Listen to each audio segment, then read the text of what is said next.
Hi guys, Mike Greer here with some thoughts on why you should and how you can become your own news curator.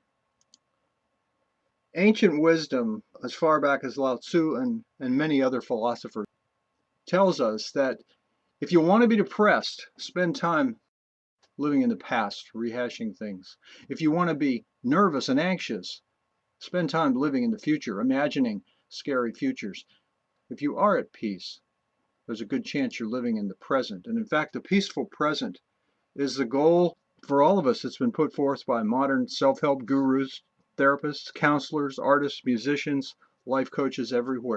You can be more creative and reduce your stress and be more aware of all the good stuff that's around you and connect more authentically with your family and friends if you're in this moment, as opposed to rehashing some scary past or dreading some spooky future that may or may not happen.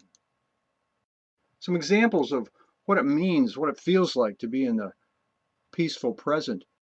Climbing a rock face. It's strenuous, it's intense, but at the same time, it's very focused. Watching a sunset, losing yourself in its colors.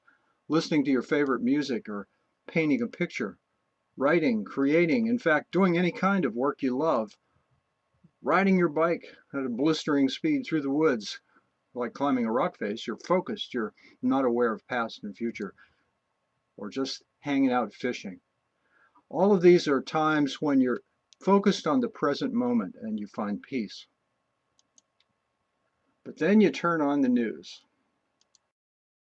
and you're asked, because of course they have to provide you with the context, to remember how awful it was and how this current story ties to that awful event.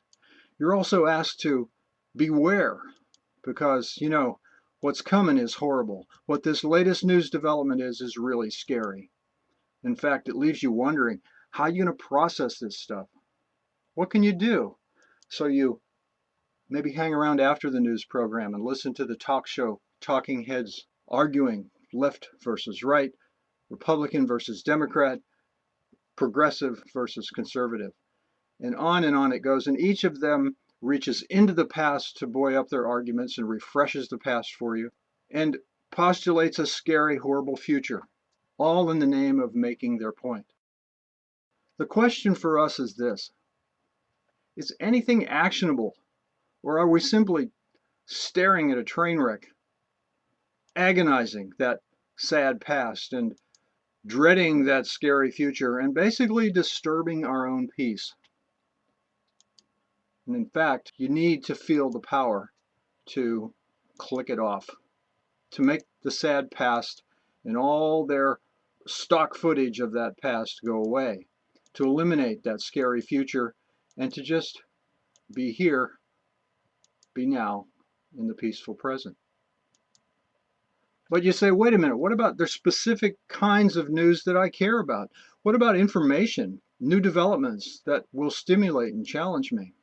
The way to become your own news curator is to subscribe to your own favorite blogs. Use a news aggregator, which I'm going to show you some examples of in a minute, to compile your own custom news feed on your tech developments, on developments in art and literature, business, economics, diet, exercise, whatever you're interested in.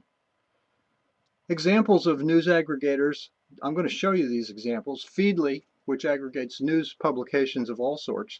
Stitcher, which will make you a curator of podcasts. The YouTube channels can be used as news curation, as well as Pocket, TuneIn Radio, and so forth, that allow you to focus on those things you care about. This is an example from my Feedly feed. So I sign up for Feedly, and I tell Feedly, I don't know if it's tough to see here, I say, look, this is what, send me these feeds. Send me the National Journal, BuzzFeed, Bloomberg Business Week, The Atlantic, the best of the Atlantic Monthly, and then I organize that under what I call journalism. I have other tracks. You simply turn on Feedly to follow these articles, and they're delivered to my Feedly page or to my tablet with the latest in each of the categories that I've chosen from each of the publications I've chosen. Stitcher allows me to pick podcasts that I'm interested in. Instead of listening to scary news stories about who's about to be beheaded or what horrific disease is going to consume us, I can simply pull up these podcasts I've connected all of these podcasts to my Stitcher account. And in fact, I've made these available offline so that they're actually downloaded and I can use it while I'm on the bus or something. Tech News Today, NPR Economics Podcast, Science Fridays, Android App Arena, and American Public Media Marketplace. Those are a few. I have lots more in there. So when I open Stitcher, what I can do is click on the particular podcast episode I want to listen to. If I see it's on a topic that's just going to be pointlessly disturbing, I'll just ignore it and go on to something else. But I'm taking my news on my own terms.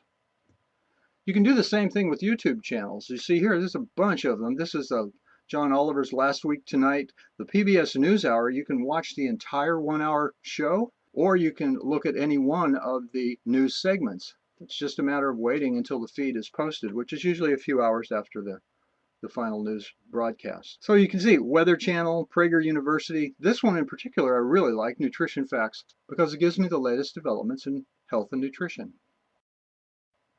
Once you have a Pocket account, you can pretty much stash any web page that you are looking at. So this is an example. I was researching streaming Netflix TV shows that were good, clean, family-friendly TV shows. And so I came across a bunch of these articles. I clicked Save to Pocket, and boom, they're saved in my Pocket account. I can look at them later. Don't have to be online to work with them. TuneIn Radio is a little bit broader. As you can see here, these are some of the ones that I connect with. Bloomberg Radio, BBC World News, some jazz and blues stations, and my local PBS stations. At any time, I can click on these and go to the live feed coming from those. The object of the game then is to stay in that present moment. Remember, the news they're yelling about is not necessarily anything you have to care about. And in fact, I want to consciously choose content that's going to enrich my present moment. That I'm not going to get sucked into some long gone past atrocities or some imaginary futures that really don't exist and are just disturbing in their own right. The object of the game is to be part of the peaceful present. You don't have to accept that newspaper as it stands. You don't have to jump when they make that news bulletin. And in fact, you can be your own news curator, use the tools that are out there, and sort of like the curator of a museum collection, you can pull together for yourself a collection of news sources, of updates, of stimulating, yet at the same time not just crazily sensationalistic and disturbing, by using all those tools that are out there. In fact, I've got some more videos on these tools. I've got a video tour of Net Vibes, which is similar to Feedly. Pocket gets into the details of how to use Pocket, how to capture pages with Evernote clearly and snag them later for your Evernote account and read offline. Same thing with Instapaper. Overdrive and Zinio, which is for free ebooks and magazines that you can get from your public library, so you can focus your news that way. And even get unique audiobooks that can be read through your FB Reader and Ivona and ebooks as combined. So these are just a few of the many news aggregators that you can use to create your own custom news feed and in fact be the curator of your own news. Enjoy!